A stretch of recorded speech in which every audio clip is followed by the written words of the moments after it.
Mission Impossible, c'est du gros fake. Ce groupe de mission d'intervention est censé être une entité secrète du gouvernement américain qui agit dans l'ombre pour accomplir des missions non autorisées n'importe où sur la planète. Mais c'est complètement pété. Entre violation de territoire, cambriolage, usurpation d'identité et histoire aussi impossible que leur nom, c'est juste mon job.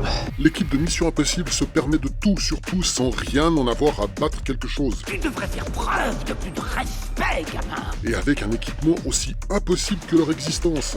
Allumez la mèche. Générique.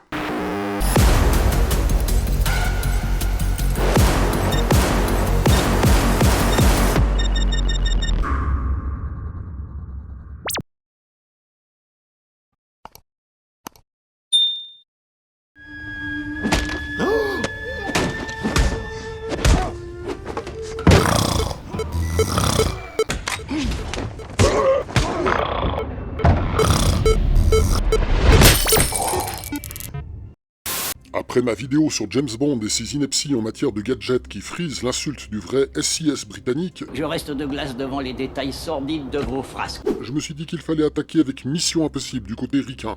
Parce que bon, j'ai déjà bien critiqué le roast beef à la crème dans cette vidéo, ici. Alors cette fois on va s'attaquer au American Double Decorated Bacon Cheese BBQ Ranch Explosion Supreme Burger Deluxe. Par contre, ce qui fait la grande différence entre le MI6 et IMF, c'est que le MI6 existe vraiment et que IMF est une pure invention.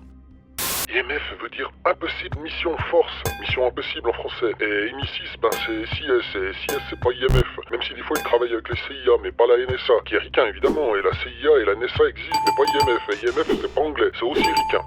Bon, alors, qu'est-ce qui fait que Mission Impossible est impossible? Non, attends, c'est quoi cette question à la con? Alors, je ne doute pas qu'il existe réellement un groupe obscur américain pour agir dans l'ombre et en toute discrétion. Et je peux comprendre que l'oncle Sam reste discret sur le sujet et ne veuille pas vraiment en parler. Je ne peux ni confirmer ni infirmer les détails de ce genre d'opération sans l'approbation du ministre. Et savez-vous à quoi ressemblent les meilleurs espions du service actif? Oui, souvent ce sont des gens qui passent inaperçus à nos yeux. Femmes de ménage, concierges, services de réparation sur site. La série Mission Impossible est née en 1966 avec le premier épisode diffusé en septembre cette année-là aux États-Unis. Bien, regardons ce premier épisode.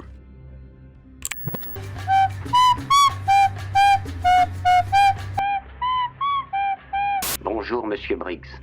Le général Rio Dominguez, dictateur de Santa Costa, a établi...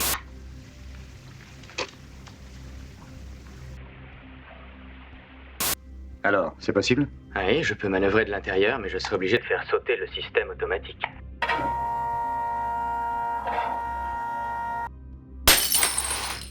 Wow, c'est vraiment super pourrave. Mais pour l'époque, le succès fut total et la série perdurera pendant 7 saisons. Je vais pas m'attarder plus sur la série car elle a fait ses preuves et c'est ce qui a permis de consolider la franchise. Mais il faut juste noter que le leader du groupe était alors uniquement Jim Phelps, interprété par Peter Graves. Joey, tu aimes les films sur les gladiateurs? Le personnage de Ethan Hunt n'existait alors absolument pas. Il devait être encore avec sa maman, C'est pour ça que t'es devenu un enfoiré. ou sur les bancs de l'école, ou alors au début de son recrutement. Trop jeune. Ben voilà, si le postulant est jeune, tu lui dis qu'il est trop jeune. Vieux, trop vieux, gros, trop gros. Ethan Hunt apparaît dans le premier long métrage Mission Impossible de 1996. Il est alors interprété par Tom Cruise et ce sera toujours lui jusqu'à nos jours. Je ne voudrais pas le faire autrement. Entre nous, je serais pas étonné qu'il claque dans la deuxième partie de Mission Impossible Dead Reckoning. Merci beaucoup. On va commencer par ce premier film. Alors, je tiens à dire que tous les gadgets des films Mission Impossible sont souvent exagérés et bien supérieurs à la technologie de l'époque de sortie de chacun des films. Et j'y inclus évidemment l'informatique, complètement fake. Je vous ouvre les portes. Pour exemple, en 1996, Google existait à peine depuis un an et venait juste de nous péter dans l'œil avec sa première page de moteur de recherche. Et il savait vraiment fort à faire avec la concurrence.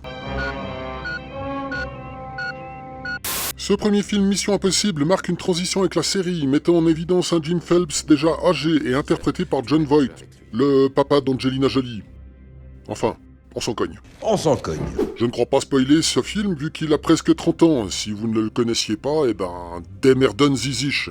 Oh, tu vas nous éblouir, j'en suis persuadé. On apprend alors que Jim Phelps et Ethan Hunt sont de grands amis par le travail. Cette scène... On dirait vraiment une réunion de bureau à la con du lundi matin. En plus, détail aberrant, ils ont tous un ordinateur portable pour les aider dans leurs séances. Là. Avec en plus un écran avec un plan du bâtiment. Mais Jim Phelps a toute sa documentation dans un classeur. Tout ce qu'il faut pas faire pour que la documentation reste top secrète. Enfin bref, revenons à notre informatique de 1995. Je tiens à dire que ce genre d'interface n'existait alors absolument pas. Sa machine est un PowerBook de la marque Apple, avec simplement une animation vidéo ou de type flash, alors que les acteurs tapent n'importe nawak au clavier. Et puis Tom Cruise à l'époque faisait toujours cette espèce de mimique faciale en faisant rebondir sa tête, Surtout ne mâche pas. que j'ai toujours trouvé ridicule. Regardez, attendez, j'essaie de faire comme lui. Allez, on enchaîne. On voit alors Anna utilisant des lunettes qui lui permettent de voir un marquage de couleur que personne ne peut voir si vous n'êtes pas équipé des mêmes lunettes spéciales. Il s'agit sûrement d'une couleur dans les infrarouges que nos yeux seuls ne peuvent détecter naturellement. Certaines lunettes de vision nocturne permettent ainsi de voir ces couleurs invisibles pour nos yeux, mais comment dire? Pour vous expliquer, nous, avec nos gros yeux de merlan frit, nous voyons une certaine gamme de couleurs qui n'inclut pas des infrarouges. Pour les glandus au fond de la classe, les infrarouges sont des rouges très très sombres, que nos yeux ne peuvent capter. Ça va être tout noir!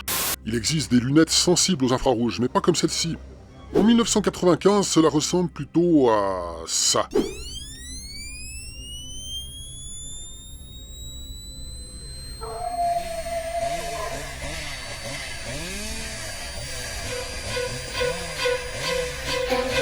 Et même de nos jours, la miniaturisation ne permet absolument pas d'obtenir une paire de lunettes aussi discrète. Petit debunk des familles, les lunettes de vision infrarouge ne vous déshabillent absolument pas. Il faut des portables capables de penser. Je parle des prototypes 686 avec la puce à intelligence artificielle infaillible. Puce à intelligence artificielle. Alors, comment dire?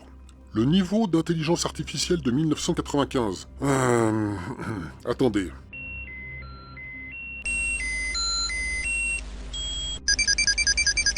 Ouais, j'en dirai pas plus. À notre époque, il faut éviter certaines plaisanteries. Mission impossible, protocole fantôme. On commence par Ethan Hunt qui est en prison en Russie. Son équipe tente de le faire évader de manière très discrète. Désolé. En ouvrant toutes les cellules de la prison à distance et en musique. On se croirait le jour du Black Friday. On voit alors Tom Cruise sortir de la prison par les égouts en creusant le béton, sûrement avec un système d'ultrasons très haute puissance.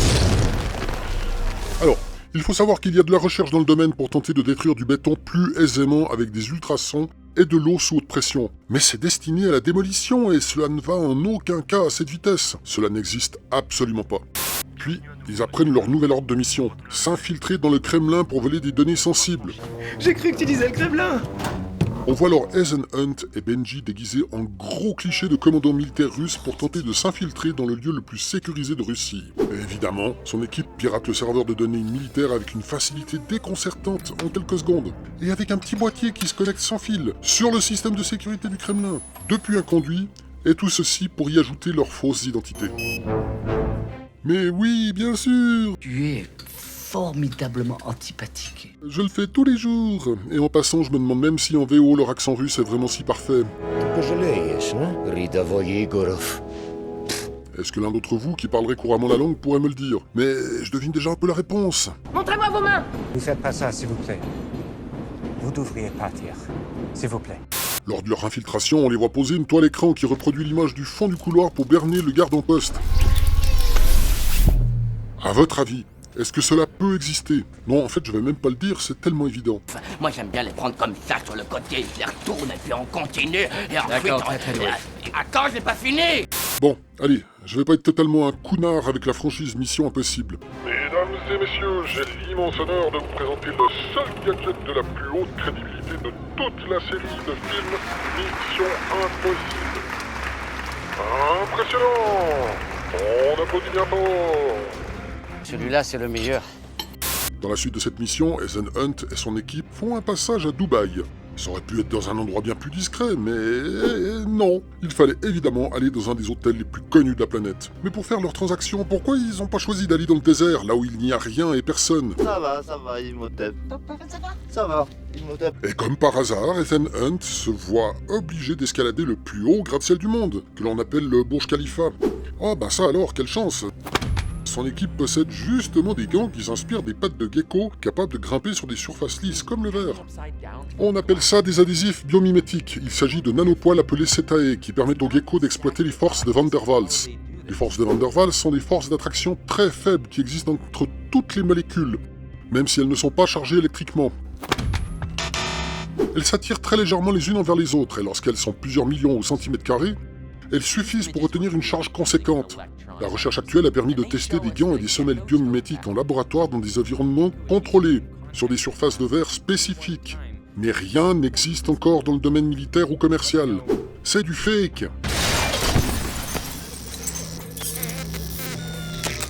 Au fait, le laser de poche qui vous coupe une vitre, oubliez totalement, j'en ai déjà parlé dans ma vidéo sur ce macho de James Bond et ses gadgets foireux. Daniel Craig, si tu m'entends. Ouais, non mais oh. Quelqu'un peut m'expliquer comment fonctionne cet appareil? Un peu plus tard, l'équipe de Mission Impossible tente cette fois d'aller pirater un serveur de transmission satellite en Inde. Cliché, cliché, cliché. Et pour s'infiltrer, l'un d'eux va utiliser une cotte de maille répulsive magnétique. Vous vous y attendez, je pense qu'on essaye de vous la mettre profond. Peut-être un peu vulgaire. Déjà, un serveur qui utilise un refroidissement de ce genre, cela n'existe pas. Et j'en sais quelque chose. J'ai déjà personnellement côtoyé un des ordinateurs les plus puissants sur Terre, qui possédait à l'époque plusieurs centaines de processeurs, et son refroidissement était au 10e de la taille de celui-ci. Mais on va dire que c'est pour mettre en place un contexte scénaristique d'infiltration. Même si cette maille était fabriquée en aimant néodyme très puissant, qui en passant, le néodyme est un alliage fragile et très cassant. Il n'y a de toute façon pas assez de puissance pour freiner un homme en chute libre contre un autre champ magnétique. Pourquoi j'aurais pas dû le faire? Parce que je l'ai fait! Moi, je le ferai pas. C'est un gros fake. Et il n'existe aucun matériau à l'état naturel qui soit directement répulsif au magnétisme, à part l'eau et le bismuth. Oui, mais ils exercent une répulsion magnétique si faible qu'il faut des instruments de mesure de ultra haute précision pour constater cet effet. C'est une connerie énorme. Et donc, notre équipe Mission Impossible s'infiltre dans ce serveur de connexion impossible qui est refroidi par un énorme ventilateur impossible dans une salle de serveur impossible. Mais mes propos ne font que respecter les fondamentaux de la série. C'est pas possible, et moi je vous dis que c'est peut-être possible. Et donc on veut nous faire croire que ce système refroidit un serveur extrêmement puissant parce qu'il contrôle un satellite. C'est dingue de voir que dans ce genre de film, on veut nous faire croire qu'il faut un serveur énorme de très haute puissance pour se connecter avec un satellite. Pour ceux qui ont un abonnement Starlink et donc une connexion satellite directe pour Internet, c'est exactement la même chose. Et il vous faut juste une petite antenne sous le toit pointée vers l'espace. Voilà. Bon. On peut évidemment envisager qu'une antenne de diffusion satellite professionnelle de grosses chaînes de télévision soit un peu plus imposante vu le haut débit, mais souvent rien de vraiment très impressionnant. Mission Impossible Rogue Nation. Commençons par la scène où Ethan Hunt va s'informer de sa mission, et ceci par l'intermédiaire d'un vinyle où seraient enregistrées les données vidéo et audio de sa nouvelle mission impossible. Mission Impossible, là? Oui. C'est impossible d'enregistrer des signaux vidéo sur du vinyle, même s'il s'agit d'un signal vidéo analogique de très faible résolution proche de la qualité des télévisions de Papy et Mamie en 1955. Les informations de signaux vidéo sont juste 100 fois plus importantes en débit qu'un simple signal audio. Il est donc totalement impossible d'enregistrer un message combiné vidéo et audio sur ce genre de support. Il a raison, j'ai raison. Oui. Et ensuite, la scène de l'opéra en Autriche, le piratage des caméras de surveillance avec une triple connexion sans fil. Oui, triple connexion. Je m'explique. Première connexion sans fil du serveur au premier boîtier, puis du premier boîtier au deuxième boîtier, puis du deuxième boîtier à cette espèce de machin qui devrait nous faire croire que c'est un ordinateur portable à encre électronique. Et je parle même pas de là où doivent se trouver la carte mère avec le processeur et son refroidissement, qui doivent être de l'épaisseur d'une feuille de papier. Matériel impossible. En tout cas, pour l'instant.